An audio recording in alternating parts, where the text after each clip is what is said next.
nosotros hacemos un cambio. Está en La Serena, cuando dimos el permiso de vacaciones, lo dimos pensando en la salud mental de las personas.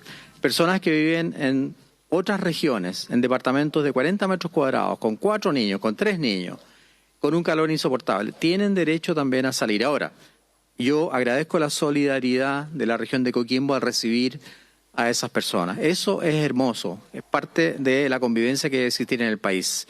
Si nosotros anulamos el permiso de vacaciones, yo sé cuál va a ser la contrapropuesta. La gente que vive de eso, los hoteles, los hostales, la gente que arrenda piezas o que arrenda casas, también hay que pensar en ello. O sea, Diego, es un equilibrio difícil entre la salud y la economía, pero siempre el presidente ha dicho que lo más importante es la salud, por lo tanto vamos a tomar en cuenta esas consideraciones. Ministro, buenos días. Cristian Rifo del Mercurio. Quería preguntarle, en la última semana se ha evidenciado el cansancio en el personal de salud. Muchos de ellos también están con licencia. Entiendo que hay un proceso de reclutamiento de personal a nivel nacional. Quería preguntarle que nos contara un poco sobre ese proceso y si existe alguna meta para poder enfrentar esta segunda ola. Por supuesto, Cristian. Es una pregunta muy importante.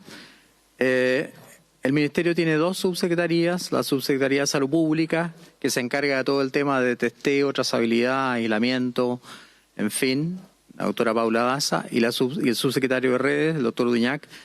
La Subsecretaría de Redes está encargada de eso. ¿Cuáles son los planes que se están implementando? Aumentar, obviamente, la capacidad de camas de tratamiento intensivo en el caso, obviamente, que realmente los pacientes lleguen a cuidado intensivo. Contratar más personal, trabajar en conjunto con las clínicas privadas, trabajar en conjunto con las Fuerzas Armadas y Carabineros, con los hospitales. Nosotros tenemos los ventiladores, digamos, guardados porque se compraron miles de ventiladores y reconocemos que el personal está agotado. Mucha gente está con vacaciones, mucha gente necesitaba las vacaciones, por lo que estábamos hablando, por la pregunta de Diego. Y además de eso, obviamente, hay un hecho bien importante a destacar. En este momento de la presencia viral, el promedio de edad de los que se enferman es menor que la que fue antes. Es de 39 años de edad y antiguamente era de 54 años de edad. Además, curiosamente o afortunadamente, solo el 2,5% de los pacientes ingresan a la UCI y en el periodo anterior ingresaban el 5% de los pacientes. Los médicos han aprendido a manejar mucho mejor el coronavirus. Tenemos las cánulas de oxigenación de alto flujo, tenemos los halos de oxigenación de alto flujo. Por lo tanto, en este momento, cerca del 60% de los pacientes que están en UCI son de COVID. El 40% no son COVID-19. ¿Y por qué los tenemos que atender igual? Porque nosotros quisimos comenzar a bajar las listas de espera. Hay más de 240.000 personas en lista de espera por cirugía y esos pacientes tienen que llegar a la UCI. O sea, hay que mantener un equilibrio que permita combatir el coronavirus, pero no dejar abandonados a aquellos pacientes que están por meses esperando, por ejemplo, una cirugía. Muchas gracias.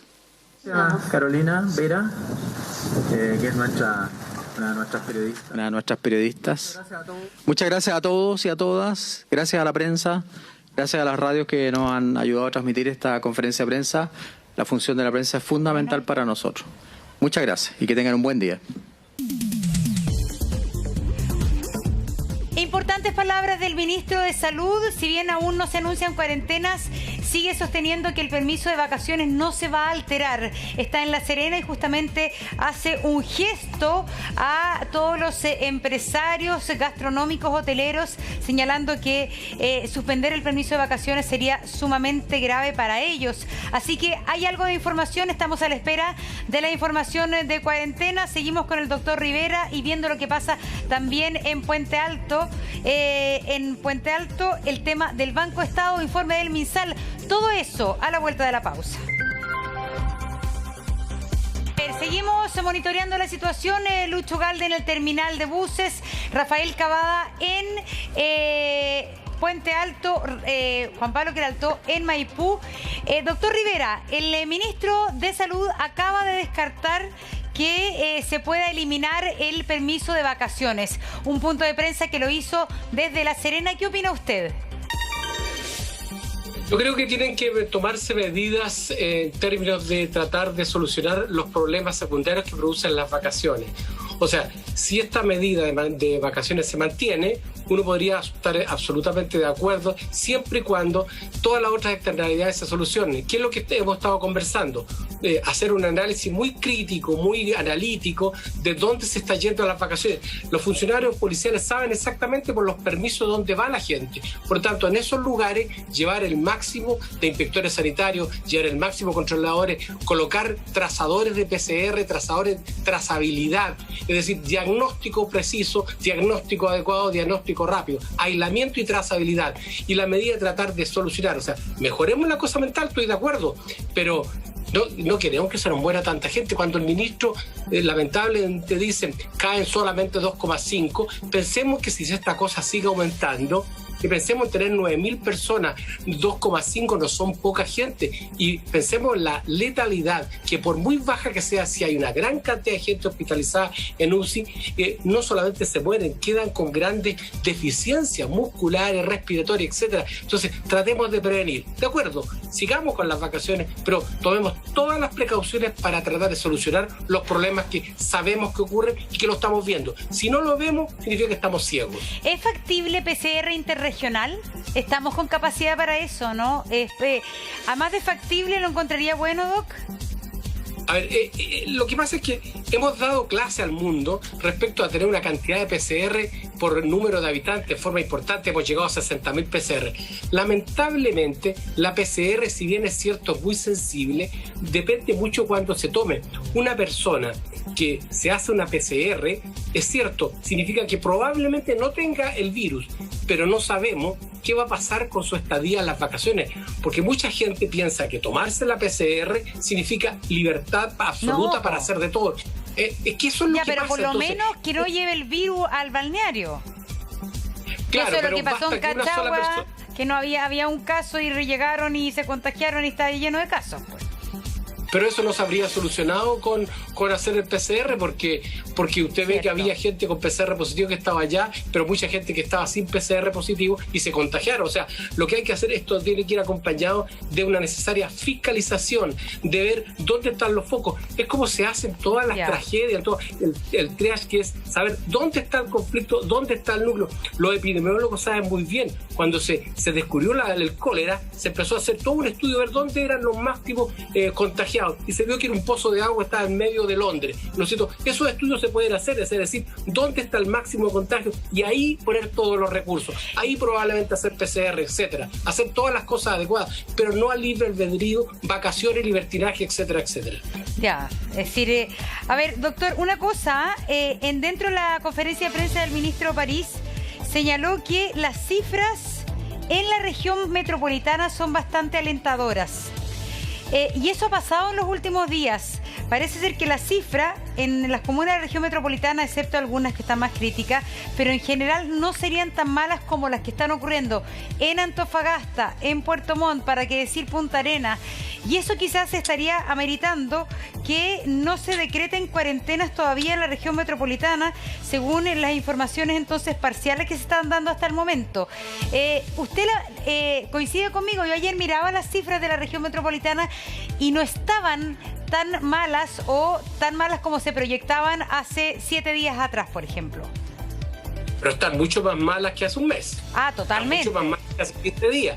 Y tenemos comunas que realmente han sobrepasado los índices que tuvimos hace 10 meses. En Lo Barnechea, Vitacura, Puente Alto, Maipú, por ejemplo. Por lo tanto, ¿por qué esperar para tomar nuevas decisiones, para tomar nuevas indicaciones que ocurra la catástrofe? Tenemos que recordar que la región metropolitana fue en algún momento el lugar donde se enviaba gente enferma, en que no cabían en otros lugares. No queremos que nos pase que se nos llenen. Lo dijo muy bien el ministro. Es cierto, tenemos un porcentaje de no 100% de la UCI ocupada con COVID, pero tenemos la UCI casi completa. ¿Por qué? Porque las otras patologías no se han ido de la UCI. Lo hemos seguido operando porque tenemos otras enfermedades. Por lo tanto, la holgura que teníamos hace 10 meses atrás, entre comillas, no la tenemos ahora. No esperemos que eso ocurra. En nuestra Gran Santiago es mucha la gente, aunque tengamos un 4,5, 4,7 0,7 de positividad, significa una gran cantidad de enfermos con capacidad de contagiar, con un R efectivo tremendamente alto, que pues significa que van a contagiar 1,5 o 1,7 personas por contagio. Claro. Y eso es muy alto. Sí, y lo que pasa ahora también, Doc, es que en el fondo están derivando a gente de regiones a la UCI de la región metropolitana. Porque justamente tenemos capacidad. Pero si comienzan a subir los casos en la región metropolitana, ahí la posibilidad de prestar ayuda a las regiones va a ser imposible, va a ser débil. Entonces estamos ahí en un equilibrio porque 100 ventiladores disponibles. La verdad es que es súper complejo. En la época peak de la pandemia en invierno, ¿cuál fue el momento en que, cuántos fueron los menos ventiladores disponibles? Porque no me acuerdo, yo no tengo la cifra. ¿Usted se acuerda o no? No me acuerdo exactamente, podría equivocarme en decirlo, pero me parece que era muy cercano a eso. Sí, sí. Pero eran otras condiciones. Es cierto, hemos aprendido más del virus, pero otra vez seguimos con la idea de pensar que tenemos que solucionar el problema ya cuando la gente llegue a la UCI, cuando esté muriéndose. No. La idea es solucionar el problema antes. Si es cierto, sabemos más de insuficiencia respiratoria, sabemos de ventilar más. Cuando usamos una NAF, significa que, una naricera de alto flujo, significa que ya tenemos un enfermo en insuficiencia respiratoria, o sea, un enfermo grave, que muchos de ellos, a pesar de eso, siguen progresando y hay que llevarlo a la UCI. Por lo tanto, tratemos de hacer que no lleguen. ¿Y cómo lo podemos hacer? Otra vez con lo mismo, con lo que nos dice la OMS hasta el cansancio. TTA, trazabilidad, testeo y aislamiento, ventilación agregaría yo, y fiscalización del buen uso de la mascarilla, distanciamiento social y la ventilación. Pero ¿sabe qué, Doc? Yo creo que hay un tema que además de eso es súper importante, porque si uno ve dónde fueron el foco de contagios también en la primera ola, muchos eran hogares de